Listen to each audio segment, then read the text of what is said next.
Hello and welcome to Independent Thinking, the weekly podcast from Chatham House. I'm Bronwen Maddox. This week, we're talking about artificial intelligence and the challenge and maybe even the risks it poses to democracy and the way our countries are governed, but also the hope that it can bring. This week, the United Nations Security Council met for the first time to discuss the issue of AI, with UN officials and diplomats alike urging the world to take the emergence of this new technology seriously, as if the world hasn't been reading about exactly that point for months. And of course, in the UK, Rishi Sunak, the Prime Minister, is planning a summit in November, we believe, on just these points.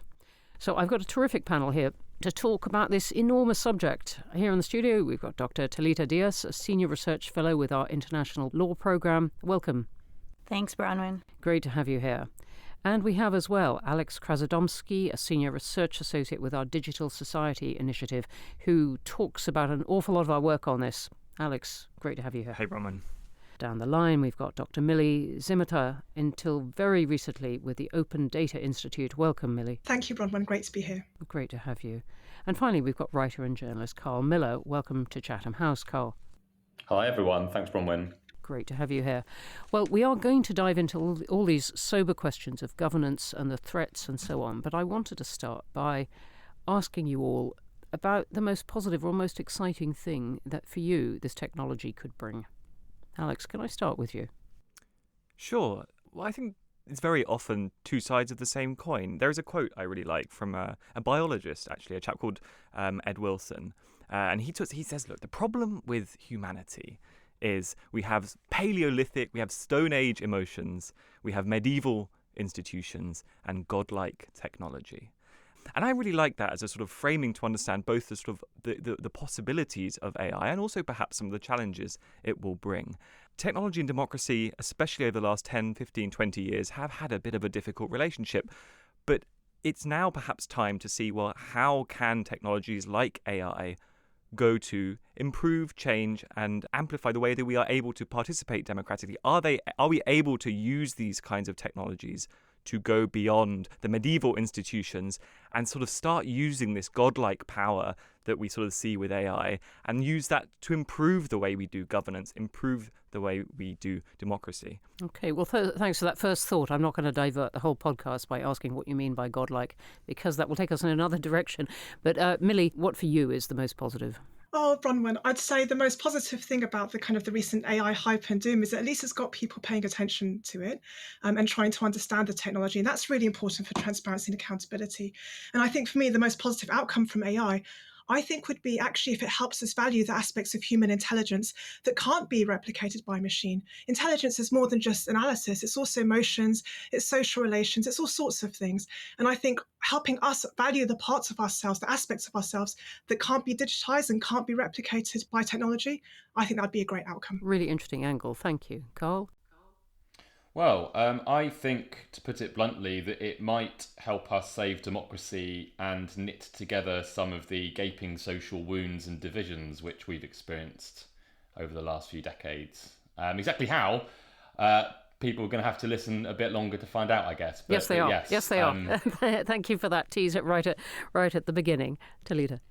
So for me, I think irrespective of the risks and opportunities, I think what is interesting about AI is that it's bringing states and other stakeholders together to discuss this. And it is helping these different stakeholders to think about, to be creative about how the law and governance models apply to these new technologies. Okay, well, lots warm up there. For me, I'm going to go in a more practical direction, but the people I run into who are super excited about all this are often in medicine, and just the people, even quite often at the end of their career, saying, I never expected, whether it's diagnostics or new drugs, I never expected this to be in my lifetime, let alone in my professional career. And suddenly these things we have been dreaming and working about for years are coming through in weeks or months. And the sheer level of excitement there is something I really treasure, particularly when you begin to focus on the many threats and everything, as we're now about to do. So, Milly, perhaps you could just start us off in a more practical way. When we talk about artificial intelligence, what are we talking about? It's a great question, and I don't think there's consensus on that. I think the term artificial intelligence (AI), I think it's contested, and maybe one good thing that will come out of this kind of a lot more visibility that it has is that we'll start to work towards a shared definition. So as I said, I think AI can be understood as an attempt to recreate aspects of human intelligence in machine form. But of course, human intelligence, it's biological, it's social, it's contextual. And think about English humor. It can be ambiguous whether a statement is sarcasm or flirting or literal. There's all sorts of things you can do with language which isn't literal and isn't direct. And humans, we just take that for granted. But it's really difficult to program a machine to do that, precisely because human intelligence is so rich and multidimensional.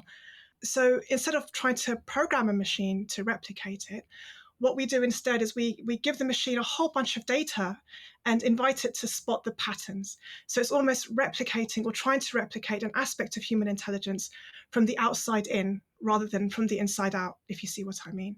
And then that can run a spectrum from what we call supervised learning, where you give it really quite tight parameters and tell it what you want it to do or what you want it to learn, to unsupervised learning, where you just give it the data and see what patterns it spots.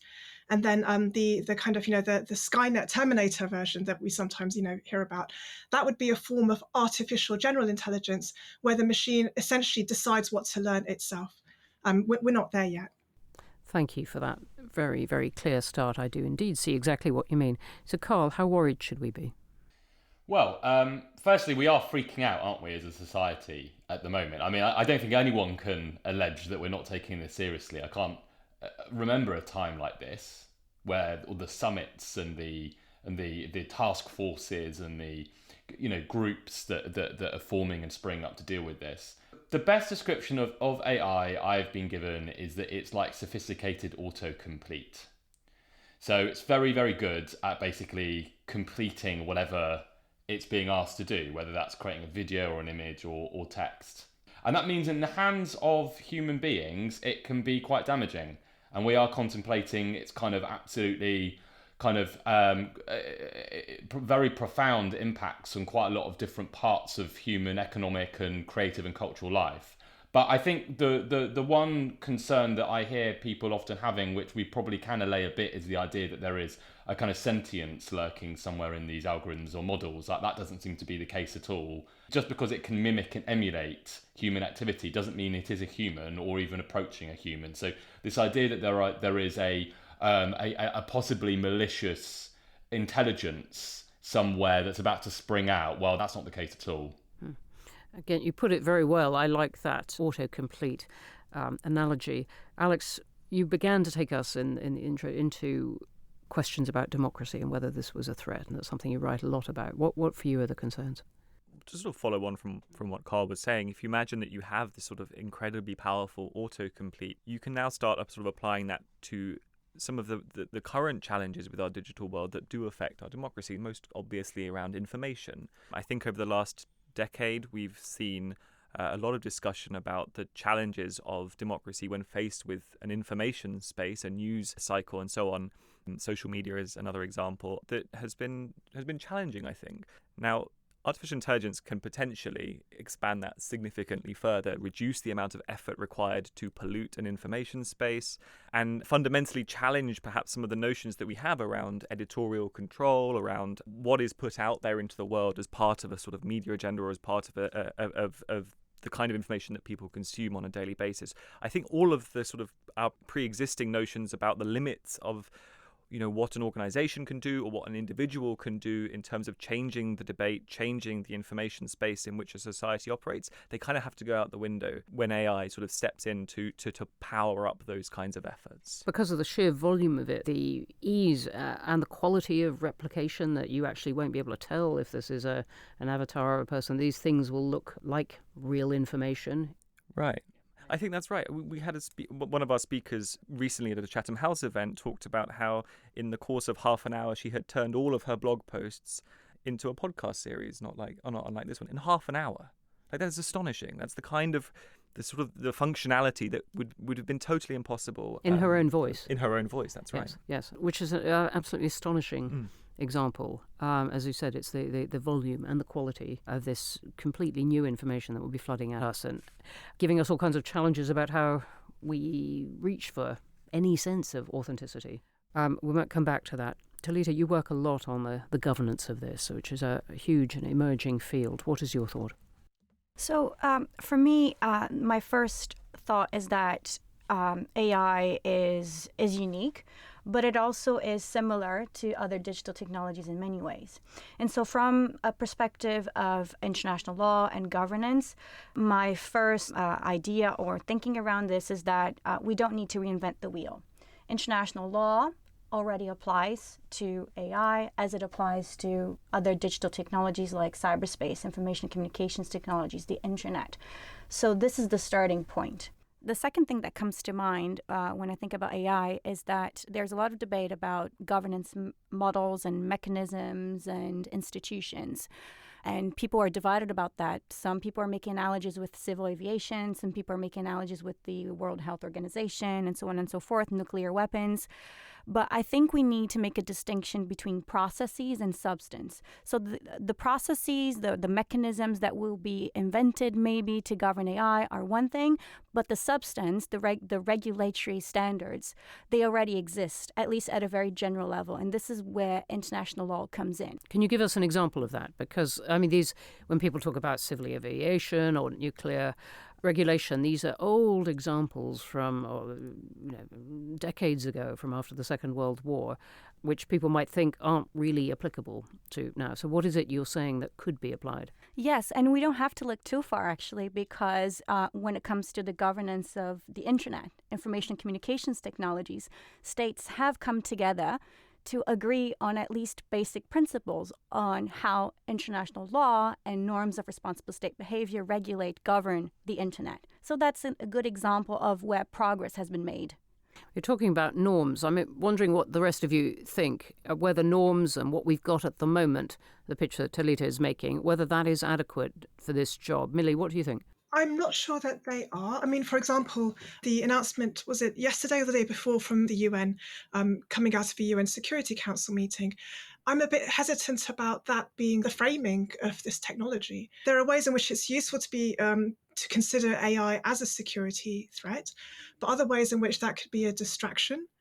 For example, I think the biggest risk of AI is maybe around kind of exacerbating inequalities or creating new inequalities. So again, it's kind of some of the norms and the frameworks that we have might have some benefits, but they could also maybe lead to missed opportunities or, the wrong focus. Carl and Alex, what do you think? Have we got the rules there already? What always makes me nervous around norms is, especially now, it's hard to see how they're going to stand up against some very profound drivers and incentives that different groups have, whether they're commercial, national security, to do with self-enrichment or whatever, about bad uses of AI. Like, the norm can exist, but I cannot imagine a military... A military will see it as their job to leverage whatever technology they can to try and gain advantage over an adversary. Like, companies have fiduciary duties to try and maximise their profits. Those are unbelievably powerful incentives, which... If we go back to Web 2, I mean, the rise of social media looms very large here, and we can see that, we have struggled for 10 years to try and find ways of trying to implant basic ethical democratic principles into the way those platforms work. And it hasn't really worked. And that's not because there's bad people, evil people on the platforms. It's simply because commercial incentives have kind of collided with democratic principles. We stand really in danger of that happening again here unless we find another way to kind of weave those kinds of ideas into how this technology is developed and what it's used for. Talita, how would you come back to that, that norms really aren't going to do the job? Yeah, I'd push back against it. I think that the problem is not with the law, the substance of the law. It's about how people are framing the debate about law constraining or overly constraining the use or the development of the technology. And I think this comes from a place of lack of awareness of what the law really is. And for example, when it comes to human rights, what people don't often understand is that there's room for flexibility. So human rights law gives states enough, for example, enough margin of discretion, enough flexibility to develop new technologies, but also mitigate the risk. So there is flexibility inbuilt in the law, and I think people are missing the mark a little bit. And on the point about platforms, online platform governance, that's a very good example of how the incorporation of, for example, human rights law and platform policies actually led to a good result. Imagine how platforms were before they started to think about human rights within their policies and how they are now. I mean, of course, it's not perfect, but it's better than it was before. We're in an age, though, when international law and norms aren't having a very good time of it. We've had Russia's invasion of Ukraine. We've had, for years, China becoming a member of the WTO, for example, but then not following many of the rules there, arguably, I guess I should add. What do you say to the argument that we've got a lot of rules and norms, indeed, but they're not of much use if countries or companies simply won't sign up to them and there is no way to enforce that? Yeah, so enforcement is always a problem with international law, but also domestic law. But the main message for me is that it provides a starting point, and it is something that we already have. We don't have to reinvent it, and we can use that as a guideline, at the very least, to develop and regulate and govern this new technology. And I think that we need to focus on what we have achieved so far, as opposed to just what it hasn't led to. So the positives rather than the negatives. Alex, what do you make of this? A useful starting point? So I do think it's a better place to start than perhaps where we started with the rise of social media, with Facebook and Twitter. I do remember that sort of coincided with some democratic movements around the world, notably the Arab Spring. And I think people looked to social media perhaps as value positive. This would be the vanguard of democracy. It would push forward these sort of Eurocentric values, perhaps even democratic values out around the world. And I think for the best part of 5 or 6 years, that narrative didn't really go challenged until it finally gave way to the online harms narrative that now really sort of drives a lot of the legislative, regulatory governance sort of processes around social media. Now, we've sort of fast forwarded a step, I think, with the current discussion around AI, and with the exception of a few very utopian voices, there is without doubt either a sort of a note of caution to almost all of the talk around AI, or frankly, a sort of full-on apocalyptic sort of fear.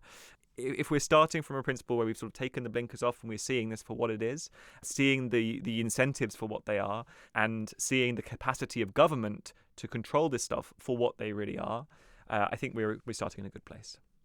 What do you make of the fact that so many of the apocalyptic warnings have come from the leaders of the tech companies, which is one of the novel aspects of this that has really got people talking about it in the past few months? Yeah, I find this really tough. We're inventing this. Yes, watch out. Exactly. and I mean, I do, look, the cynic in me does say that there is some, we've seen this before with social media, let me introduce you to my worst enemies. They will tell you how powerful and evil we are. And I do sometimes worry that hype is being replicated here in AI. This is the most important, significant, powerful, potentially world-ending technology. We're the only people capable of controlling it. That said, look, there are enough serious people out there who genuinely identify the possibility of a superintelligence in the medium or long term as being something that we ought to worry about. And so I'm not willing to sort of throw that out entirely. I do think it's something we ought to be aware of. I do think bracketing it in the same sort of sentence as climate change is a mistake. I think climate change is a much more pressing and urgent threat. And I also strongly agree with what Milly alluded to earlier, which is that we shouldn't let the long-term risks blind us to the sort of short-term risks. Carl, you were saying before, look, don't worry about a big superintelligence. That conception of it is really off the mark. What do you make of these really very striking warnings by the tech titans that we should be afraid of the technology that they are creating? Yeah, I mean, look, I'm not Geoffrey Hinton, and when the father of AI quits his job and warns us, I think that's really was one of the most important origins for the kind of debate that we're into now. It is strange because that you then talk to AI engineers, you try and get your head around this strange, almost unfathomable thing that we're all talking about, and again and again the message that you hear back is this is not sentient. It's not even close to being sentient. It can't even hope to be sentient. It's pattern recognition. It's extremely, extremely powerful pattern recognition. I think for me, the scary thing ultimately about the singularity is how unknowable it really is. We don't know how far away it is. We don't know what happens when we reach it, and we don't know what its impacts will be. I mean, ultimately, the potential impacts really are so great. I think that is what has driven so many people now to want us to try and slow down the development of the technology until all the squishy human things, the norms and the laws, the public understandings, the ethical codes, all these things that we always use to try and constrain and manage, powerful new capabilities have caught up. And that's where, and I'm sorry to disagree with my colleague on this podcast, the history of Web 2 is a warning, not a triumph. Like, those 10 years that was not us succeeding. That was us abjectly failing in bringing those companies under control and bringing those platforms in line with democratic values. You can point to Myanmar, you can point to the rise of the far right, you can point to a series of elections. I don't need to go into all of that. The evidence base for that is awful and it is massive. But the thing that finally got the platforms under control is regulation. It was the EU, the UK and other governments stepping in and actually beginning to regulate the platforms themselves. Alex, what do you think? Well, I don't think Carl and I are disagreeing. I think that... Well, it sounds like you are. I think when I say we're going into this with our eyes open, I think that's a result of 10 years of abject failure. I think 20 years of giving stewardship, custody of our sort of online public space to effectively Californian advertising companies, I think has been a largely failed experiment when it comes to democracy. I don't think Carl and I disagree about that. I guess it's possible for one person to have a disagreement. Go on, Carl. No, it was actually Talita, I think, that was kind of emphasising us to dwell on the positives. It's a warning. The whole of our struggle with Web 2 was a warning, and it really underlined the importance of us having liberal, democratic, due authority stepping in and taking control over how these technologies are managed, what direction they go in, and how they can be used. Not allowing the technology companies themselves to drive that discussion. Just remind us in a second what Web 2 is. Web 2 is social media. Thank you. That's great. Facebook. That's great. It's YouTube. That's great for this. Talita, do you want to come back on this? And then I'm coming to Milly about something else, privacy and data. Yeah, I think it wasn't just regulation that sort of like helped things get a little bit better on the online platform environment. I think it was a combination of companies themselves realizing that they needed to do something out of, concern for reputational damage. As you mentioned, Myanmar was a huge hit on Facebook's reputation. And so Facebook responded accordingly. It set up the oversight board. So it was a combination of company-led initiatives and also state-led initiatives, regulation, because we do have to bear in mind, for example, as you mentioned, the EU Digital Services Act, it only entered into force this year, and it's not even applicable yet. It is in force, but companies still need to start doing the risk assessments that they're required to do. So it doesn't have teeth yet. So, of course, it was the threat of that regulation being adopted that drove companies to improve their policies. But it was a combination of regulatory efforts, but also private-led policy efforts. Thank you for that. Milly. Sorry, may I come in on this? Yes, absolutely. Yeah, thanks. So I guess we're in danger of underestimating the human element. We're talking about these things, about companies and about the military, as if it's inevitable that they'll act in a certain way, and almost as if, they're sentient. Whereas actually, they have leaders, and a lot depends on the quality of the leadership. I mean, there were times in the Cold War where the military decided not to kind of escalate a threat because they use the back channels and they use soft power to try to de-escalate, So there's always a human at the center of this, and there's a lot to be said about the quality of the leadership, the kind of values of the leadership team, and so on. And I think it's also really important that we remember companies have shareholders, and shareholders can exercise their will. I don't think we should see some of these movements as inevitable. I think we should always remember there's scope for human agency and there's scope for the expression of individual values in this. Well, thank you very much for bringing us on to that point, because it's a perfect way to talk about Rishi Sunak's summit. So, Milly, what would you like to see from that summit? The government's absolutely clear that it wants to have it. It is perhaps a bit less clear at this point, going into August, of what is going to be in that summit and what the summit should attempt to achieve. What would be your wish list? It's a fast-moving field, so it depends on what else is happening. For example, with the UN announcement this week, that might change the parameters slightly. Okay, just remind us what the UN announcement was. That the UN intends to set up a kind of governance or advisory body to ensure that the UN can provide that kind of global governance for the development of AI. So I think that with the UK's potential AI safety summit or AI governance summit, I'm not quite sure what the focus is going to be just yet. I think it's really important that the UK leads the way in showing what kind of ethical development of AI is. So not just thinking about commercial interests, but also thinking about the kind of society that we want. Bearing in mind in the UK, at least, we're preparing for a general election. So I think it's always with these technologies, you start with the society you want to build and then you work out the role of the technology in it. So start with a vision for society and then work out what the AI systems are going to do within or to help you achieve that vision. That might have made the summit even more demanding. I'm not sure they can get to a vision of society by November. Alex, what do you think? It's difficult, and Milly's right. This does move quickly. I think we need to be realistic about what can be achieved here, and I think we need to be realistic about the role of the UK in all this. And we need to be realistic, I think, as to why this summit is taking place in the first place. Frankly, I think if Google DeepMind wasn't based in the UK, we wouldn't be having this summit in the same way.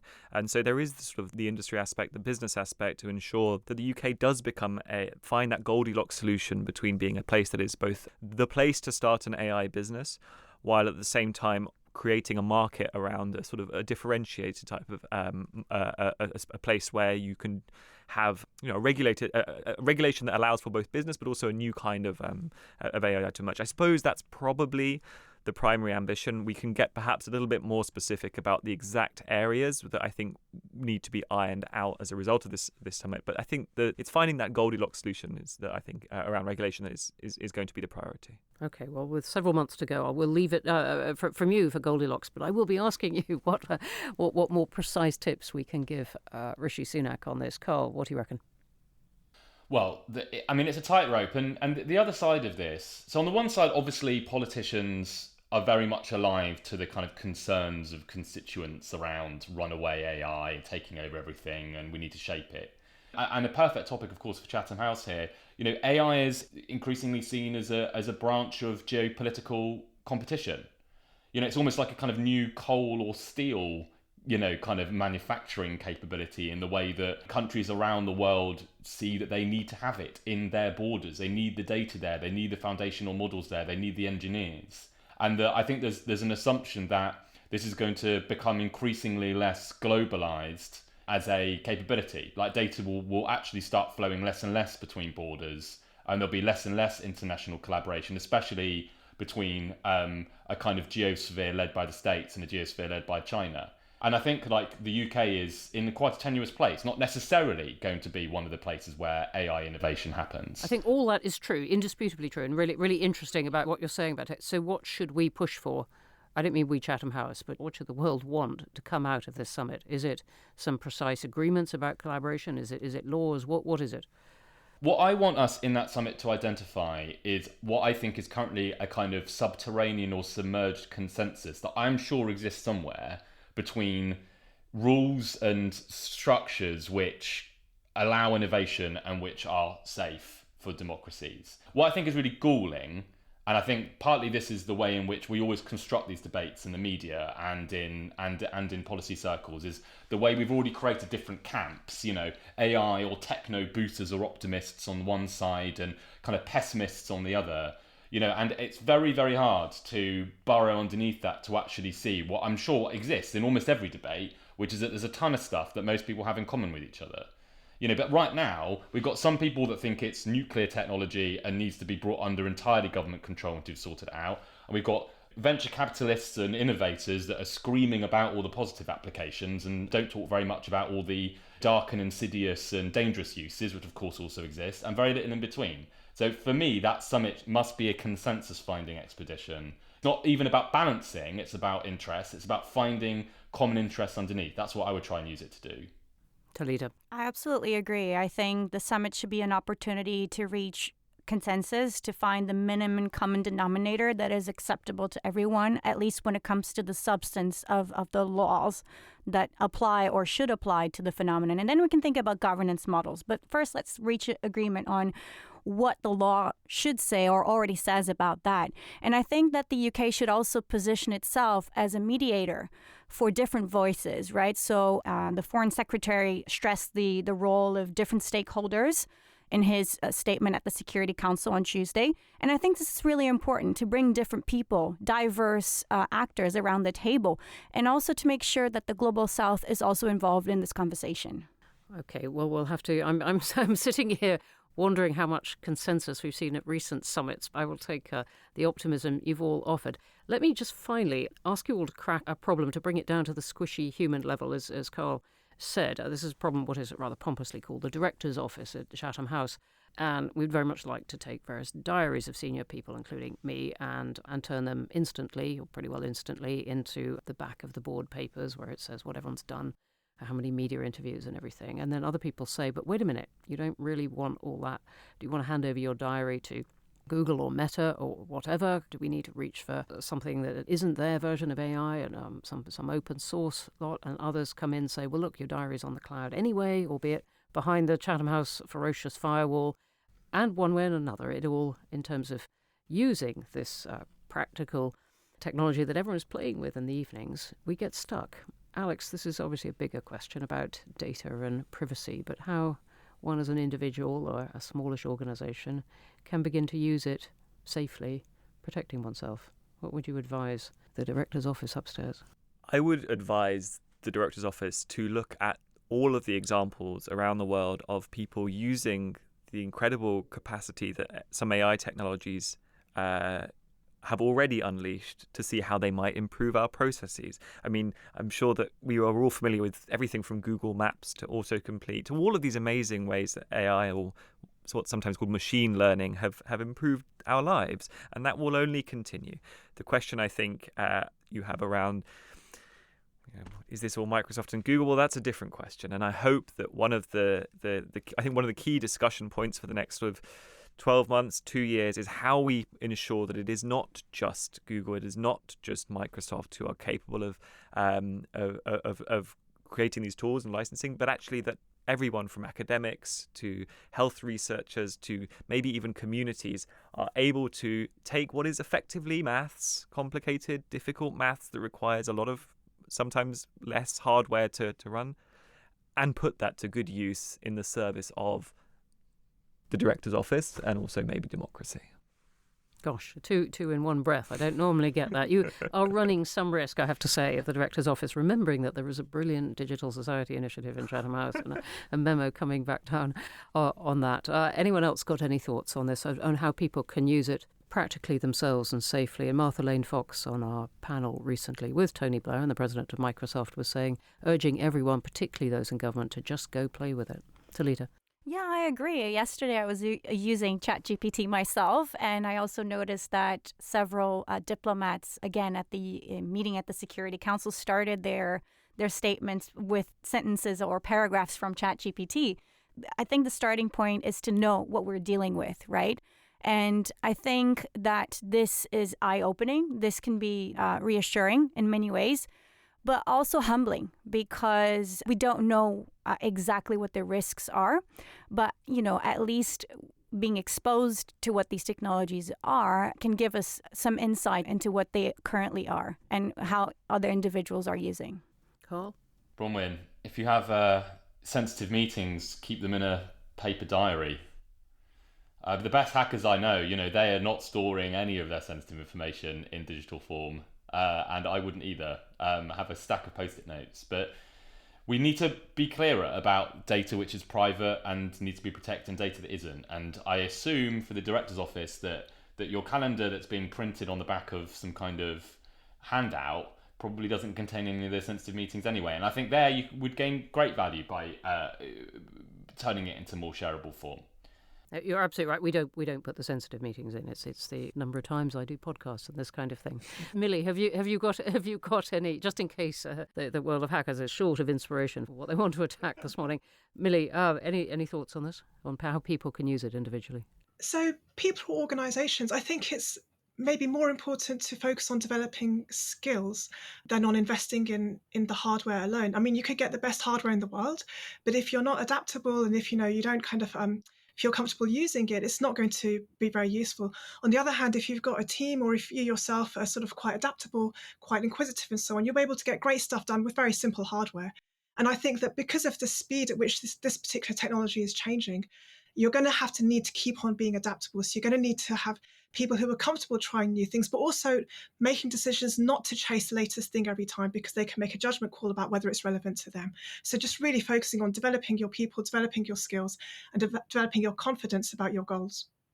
Absolutely, and I think you capture it very, very well. I was part of a discussion group looking at British foreign policy, and someone put the questions of what are the main things to worry about into GPT-4, and it came back with an identical list to those in British foreign policy, except at number 7 was the threat of extraterrestrial contact, which we should all turn around to. Anyway, beyond the amusement, I'm sure there's lots to be gained from it. We're going to have to stop there. There's lots and lots more to talk about this, and as the summit gets closer, we will, I think, be looking at more detail at what consensus might mean and what might practically come out of it. But we're going to have to stop there. So a huge thank you to all my guests, Talita Dias, Alex Krasadomski, Milly Zimeta and Carl Miller. Do follow them all on Twitter. The links are in the show notes, as is a questionnaire on AI, courtesy of our Digital Society initiative. What's the first question, Alex? Why are we building AI? There you go. It's not multiple choice. And a reminder, you can find all of our podcasts on Apple, Spotify, all major platforms, as well as through our social media. So do like, follow, subscribe. Please do leave us a review. I always ask, and we really do value it. And to read more from all our experts or to find out more about our events, we're going to have a very, very busy start in September and through the autumn. Or to become a member, and we would love to have you. Don't forget to visit chathamhouse.org, where you can find the work of all our programmes and all our speakers. Goodbye from me, Bronwen Maddox. Thank you for listening.